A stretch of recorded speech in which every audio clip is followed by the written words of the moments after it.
September 2025, one question reverberated across Europe's defense circles. How did a swarm of inexpensive Ukrainian drones manage to breach Russia's most fortified Baltic air defense corridor and ignite a multi-billion-dollar oil hub in Primorsk? And even more urgent for Western analysts if such a strike is possible once, what prevents a repeat? Before diving deeper, viewers are asked, do you believe long-range drone warfare has now surpassed traditional air power in determining the course of this war? Just after midnight, under a thin Baltic fog, Russia's Primorsk oil terminal, one of the Kremlin's most vital export arteries, was operating at full capacity. Two Aframax-class tankers, part of Russia's controversial shadow fleet used to circumvent sanctions, were preparing to load hundreds of thousands of barrels of crude. The setting was routine, the atmosphere quiet, and Moscow's war economy was counting on another uninterrupted night of petroleum flow. But more than 1,000 kilometers to the south, Ukrainian commanders were orchestrating one of the most complex unmanned strike operations of the entire conflict. What followed next stunned even senior NATO analysts. Russian early warning radars, Nebo-M VHF arrays, Big Bird 91N6E scans, and a lattice of S-400 engagement radars lit up with dozens upon dozens of irregular signals. Over 70 Ukrainian drones were entering Russian airspace, simultaneously flying low silent and dispersed across a massive front. Their radar signatures were inconsistent, deliberately confusing. Their trajectories unpredictable. And importantly, as confirmed in later Reuters and DW assessments, this timing coincided with a period in which Russian air defense crews were already stretched thin by weeks of Ukrainian long-range strikes against energy facilities in Bryansk, Kursk, and Belgorod. Ukraine's intent was clear: overwhelm, confuse and fracture Russia's Baltic air defense picture. The first wave AQ-400 Scythe decoys were deliberately flown along routes passing over villages like Zelosk-Tozno-Usmino and Pakhovskoye. These drones, built from simple plywood but engineered for radar disruption, triggered salvos of Russian missiles worth far more than the drones themselves. Russian commanders misread the situation entirely, believing they had intercepted the core of the attack. As one Western analyst later summarized in The Guardian, Russia spent millions trying to stop thousands. Yet this was only phase one. Behind the decoys flew a harder-to-track strike group of UJ-26 Bobber-ER drones, extended range models specifically modified to travel the full 1,000-kilometer distance to Primorsk. They flew low along riverbeds, their GPS masked by Banshee 7 electronic warfare drones that jammed Russian targeting radars. According to Defense News, the strike package demonstrated an emerging trend: high-efficiency, low-cost attrition tactics, capable of punching through even elite A2AD systems. Inside Russia's Leningrad Oblast command bunker, confidence initially ran high. Operators reported multiple kills, unaware they were eliminating only decoys. This illusion of control created the most devastating miscalculation of the entire operation. By the time Russian officers realized what they were facing, 7 Bobber-ER drones had already slipped past the radar curtain, each carrying enough explosive power to cripple industrial infrastructure. NATO observers monitoring the situation later described the moment as the most significant breach of Russian air defenses since the war began. Under President Donald Trump, the U.S. administration quietly urged European allies to examine how these Ukrainian tactics could reshape NATO's own doctrine for dispersed unmanned strikes, a sign of how strategically important this breakthrough was becoming. As the 7 strike drones accelerated toward Primorsk, Russia's last defensive layer scrambled to respond. But the drones were now too low, too close, and moving too fast. The Baltic coast was about to witness a firestorm, and the consequences would shake Moscow's war economy to its core. But how exactly did the final approach unfold? And why did Russia fail in the moment that mattered most? What happened next would expose one of the deepest structural flaws in Russia's Baltic defense grid. How could a nation armed with S-400s, Buk M3s, and Pantsir batteries fail to identify which drones were real threats and which were mere bait? Before going deeper, viewers are invited to consider: if Russia's most advanced radar network can be misled by plywood decoys, what does this mean for the future of missile defense in Europe? As the first wave of Ukrainian drones scattered across Leningrad Oblast, Russian operators in multiple sectors believed they were witnessing a massive coordinated strike aimed at St. Petersburg itself. Radar screens inside the 6th Combined Arms Army Command Center flooded with targets clusters near Vsevolozhsky, Tosnensky, Gachinsky, even Pushkinsky. The electronic chaos was deliberate.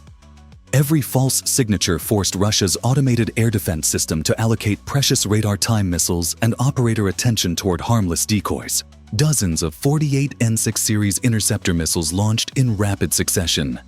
Pantsir S-1 batteries fired hundreds of 30mm rounds into the night. Each kill seemed like progress, and officers radioed up the chain with reports of successful interceptions. Local commanders, confident the system had done its job, assured superiors that the worst had passed. According to DW's defense desk, this psychological trap, the illusion of victory, was central to Ukraine's concept of operations. Meanwhile, the true danger was flying far below the radar clutter. The UJ-26 Bobber-ER drones, optimized for low-altitude penetration, hugged forest canopies and riverbeds. Their electronic escorts, Banshee 7 platforms loaded with jamming pods instead of explosives, flooded specific radar frequencies, causing temporary whiteouts on Russian operator screens. Defense News later called this combination a poor man's version of Western Sea doctrine, but executed with remarkable effect. One of the clearest examples came near Volosovsky. A Panzer unit successfully locked onto a Bobber-ER, its radar achieving a clean firing solution. But the moment the operator prepared to launch the Banshee escort, overwhelmed the tracking band. The display went blank. The lock vanished, and the strike drone continued north unobstructed.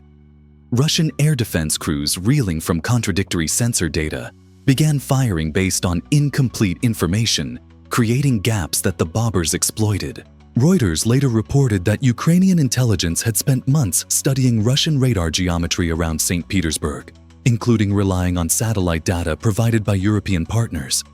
This allowed Kyiv to program precise dead zones into the drone's navigation systems, areas where radar coverage overlapped poorly or where terrain curvature briefly masked incoming targets. By 3:00 a.m., the Russian system was overstretched. Book crews exhausted missile stocks. Several Panzer units reported overheating barrels. S-400 sites prioritizing the decoys toward St. Petersburg inadvertently left Primorsk's corridor exposed. It was a textbook manipulation of the priority algorithm governing Russian A2AD behavior, something Western analysts have warned about since early 2024. Inside the Gachinsky district shelter, a junior lieutenant made a fateful report: sector clear. All drones destroyed. This moment, documented later in internal Russian communications leaked to independent outlets, sealed Primorsk's fate. Command assumed the threat neutralized. The Bobber-ER Group, 7 drones still intact, was now flying into undefended airspace. For NATO observers, the lesson was stark: too much automation in the Russian air defense architecture reduced human judgment to a secondary factor. Under President Donald Trump, U.S. defense circles immediately highlighted the operation as proof that Russia's impenetrable air defense bubble was far more porous than advertised. The stage was now set. 7 Ukrainian strike drones, each carrying destructive payloads, were minutes from Primorsk, Russia's $15 billion export lifeline. But how were these drones engineered to survive such a long journey? And why did this particular model become the spearhead of Ukraine's most ambitious strike yet? Why did Ukraine choose the UJ-26 Bobber-ER as the spearhead of the longest and most complex drone strike of the war? And even more intriguing, how did a relatively inexpensive platform outperform Russia's most elite defensive systems along the Baltic coast? Before diving in, here is a question for viewers. Do you think low-cost, long-range drones will permanently replace traditional cruise missiles in future conflicts? The Bobber-ER was not originally designed for such a mission. The standard Bobber drone, Ukraine's earlier long-range reconnaissance platform, lacked both the fuel capacity and the flight endurance for deep strike operations beyond 700 kilometers. According to internal Ukrainian assessments and reporting later cited by Defense News engineers from several Ukrainian drone consortia, worked through the spring and summer of 2025 to extend endurance, reinforce airframes, and redesign propulsion software. The result was a dramatically upgraded model: extended wingspan, additional composite fuel tanks, optimized navigation algorithms, and a reworked propeller assembly that reduced acoustic signature at low altitude. This was the first revolutionary breakthrough. The second was more subtle. Bobber ER drones used a hybrid guidance system combining preloaded terrain-following maps, satellite imagery provided in part by European partners, and onboard sensors, capable of adjusting to wind patterns in real time. As BBC security correspondent Frank Gardner later noted, Ukraine created a drone that behaves somewhere between a cruise missile and a glider, quiet, persistent, and hard to see. Electronic warfare protection was the third pillar of the design. Flying in close formation with the Bobbers were Banshee 7 EW escorts, themselves adapted from older Ukrainian reconnaissance drones. Instead of explosives, these units carried high-power jamming pods designed specifically to counter Russian S-300-400 surveillance frequencies, Pantsir S-1 engagement radars, and Buk M2 tracking bands. Ukrainian officials speaking anonymously to Reuters described the EW component as the difference between losing 90% of the strike package and getting even a handful through. And indeed, the handful was all they needed. The Bobber ER's airframe was built to survive the journey. The long, slender fuselage stabilized the drone at low altitude, while polymer coatings reduced heat signature. At distances below 100 meters above ground, Russian radar suffered from what NATO analysts call terrain masking, a phenomenon where the Earth's curvature hides low-flying objects until they are almost directly overhead. Russia's Baltic Fleet Command had long focused on defending against high-altitude NATO aircraft, not small autonomous aircraft hugging tree lines. As the drones advanced northward, they exploited every structural weakness in Russia's radar geometry. When the Banshee escorts triggered whiteouts on Pantsir screens, Bobber ERs darted through unseen. When S-400 systems fixated on the plywood, Scythe decoys the real attackers glided below unseen and unchallenged. The deception worked not just technically but psychologically. Russian crews assumed anything that remained flying must be debris or harmless stragglers. By the time the Bobbers crossed the final 50-kilometer stretch toward Primorsk, their navigation systems shifted into terminal strike mode, locking onto pre-mapped infrastructure signatures of the pumping station and tanker berths. Later, evidence recovered near Usmino and Pakhovskoye confirmed that some of the drones had been programmed with false route chips, designed to fall and mislead Russian investigators. Military Watch magazine later highlighted that the Bobber ER represented a new category of weapon long-range attrition drones capable of causing strategic damage disproportionate to their cost. What made the Bobber ER so dangerous was not its explosive payload alone, it was the combination of extended endurance deception support and precision navigation that Russia struggled to counter. NATO engineers watching the strike unfold in real time reportedly briefed the Pentagon within hours, noting that Ukraine had demonstrated a proof of concept for Western dispersed unmanned attack doctrine.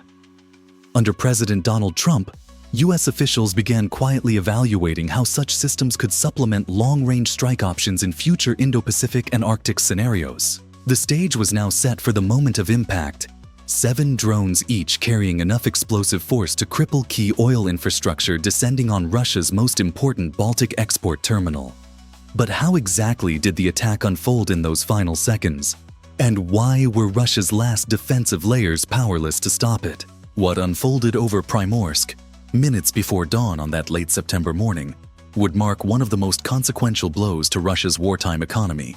How could 7 comparatively inexpensive drones trigger an industrial disaster worth billions inside one of Russia's most protected energy corridors? Before diving in, here's a question for viewers.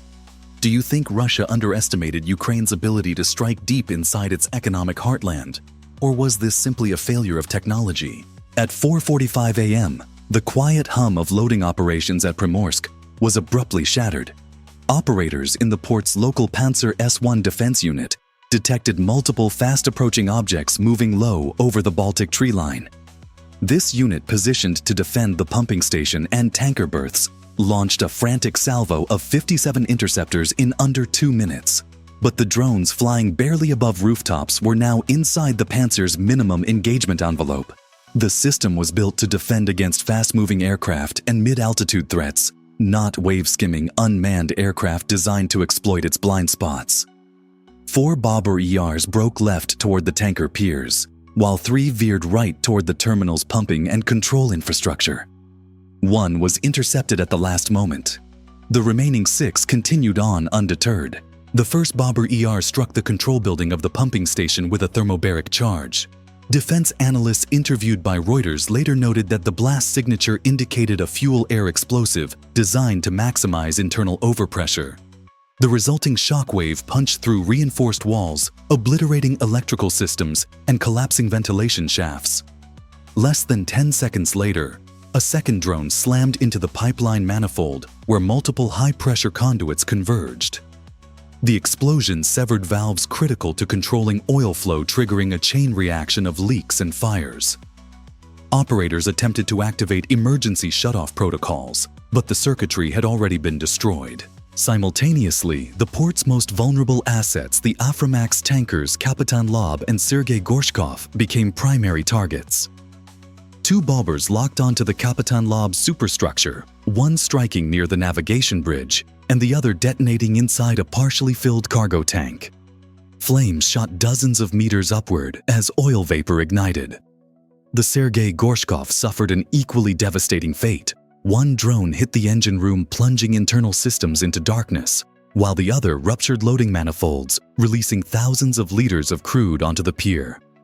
Additional fragments damaged 2 other vessels, Kusto and Kalin, both linked to Russia's Shadow Fleet, further amplifying the chaos. Within 42 seconds, secondary explosions tore through the pumping yard. CNN's later satellite analysis confirmed that multiple above-ground pipelines and control junctions ignited almost simultaneously, suggesting that fuel vapor pockets had been accumulating undetected in the chaotic aftermath of the initial blasts. Russian emergency services struggled to access the site due to falling debris and heat, so intense it distorted camera feeds. Primorsk's central control network went offline, forcing operators to reroute communications through backup nodes already weakened by the attack. By sunrise, towering infernos engulfed the port. Video verified by BBC's Russian service showed black plumes stretching across the Baltic horizon. Despite this, the Russian Ministry of Defense claimed to have intercepted 221 drones nationwide and insisted all attacks were repelled. Statements immediately contradicted by commercial satellite images showing 2 tankers ablaze and the pumping station in ruins. The economic shock was immediate. Primorsk handles roughly 1 million barrels per day, representing nearly 1/5 of Russia's maritime oil exports. Analysts from DW and the Financial Times estimated that the 48-hour shutdown cost Russia between $70 million and $80 million per day in lost revenue, not including tanker damage and reconstruction costs. Under President Donald Trump, U.S. officials quietly briefed NATO counterparts on how the strike's success exposed vulnerabilities across Russia's wider energy export network from Ust-Luga to Novorossiysk. But the full scale of geopolitical consequences was only beginning to unfold. How would Russia adapt to an attack that bypassed its most advanced defenses? And what economic ripples would sweep across global energy markets next? How does a single nighttime drone strike reshape global markets, rattle Moscow's war machine, and force NATO planners to rethink the entire architecture of European energy security? And a deeper question for viewers: do you think Russia's Baltic defenses were fundamentally flawed, or did Ukraine simply out-innovate them with asymmetric tactics? By the morning after the attack, it was clear that the strike on Primorsk was not just a tactical success, it was a strategic earthquake. Russia's Ministry of Defense announced almost reflexively that 221 Ukrainian drones had been intercepted across the country, and that all attacks were defeated. But commercial satellites from Maxar and ESA contradicted those claims within hours. Imagery shared with Reuters showed towering fire columns at the Port 2 Aframax tankers still smoldering and a critically damaged pumping station. Russia's narrative collapsed before lunchtime. The economic consequences came into sharp focus. Primorsk alone is responsible for roughly 20% of Russia's seaborne oil exports, with a daily throughput of around 1 million barrels. Shutting the terminal for even 48 hours meant revenue losses estimated between $70 million and $80 million, numbers cited by Financial Times and DW analysts. This figure does not include the cost to repair destroyed manifolds, control systems, and tanker equipment. Nor does it account for long-term effects, such as rerouting oil flows to Ust-Luga, which already operates near capacity. But beyond numbers, the strike revealed something far more damaging for Moscow, a strategic vulnerability in its northern energy corridor.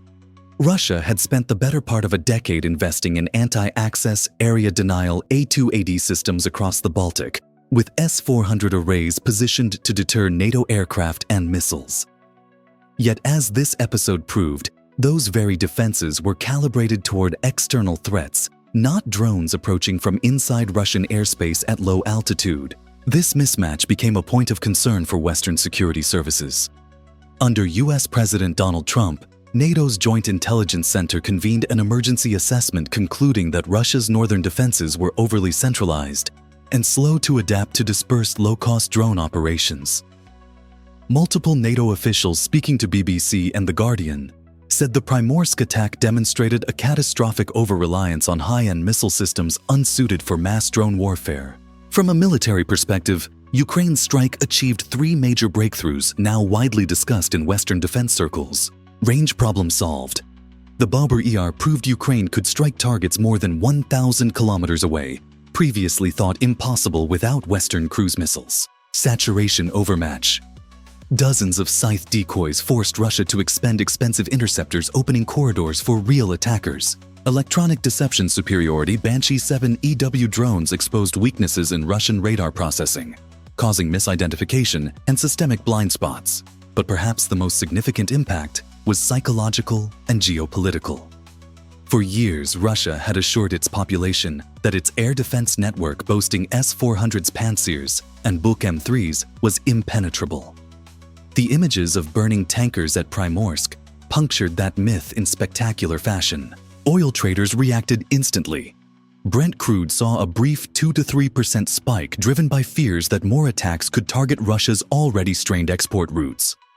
Analysts from Bloomberg and Al Jazeera noted that if Ukraine were to repeat such strikes on Ust Luga or Novorossiysk, the effects on global energy stability could be severe. European leaders meanwhile quietly expressed relief. As one EU diplomat told Reuters, every barrel Russia cannot export buys Ukraine time on the battlefield. Yet this sentiment came with a cautionary undertone if Moscow perceived its strategic infrastructure under existential threat. Escalation risks, including cyber retaliation and energy weaponization, would rise. And inside, Russia military bloggers and ultranationalist commentators erupted in fury, accusing the Kremlin of negligence, denial, and complacency. The attack had not only damaged infrastructure, it had shattered the aura of invulnerability Russia had cultivated since the Cold War. As global markets churned and political tensions rose, one question remained unanswered. How would this unprecedented strike reshape Russia's future defensive posture? And what new doctrines would Ukraine and NATO draw from the operation moving forward? In the days following the Primorsk attack, military planners, energy analysts, and political leaders across the world asked the same question. What does this strike mean for the future of the war and for the global balance of power? Before diving into the implications, here is a final question for viewers. Do you think this attack marks the true beginning of a new era, where drones, not missiles or manned aircraft, dictate strategic outcomes? Russia's immediate response was defensive. The Kremlin ordered emergency reinforcement of air defense nodes across Leningrad Oblast, shifting S-400 batteries inward and deploying additional Pantsir units to coastal infrastructure. Yet these adjustments revealed a painful truth. Russia's air defense architecture had been designed for decades to counter NATO aircraft and cruise missiles, not deep penetration, low-cost, unmanned systems approaching from unexpected angles. Russian commanders now faced the challenge of rebuilding an entire doctrinal framework under wartime pressure.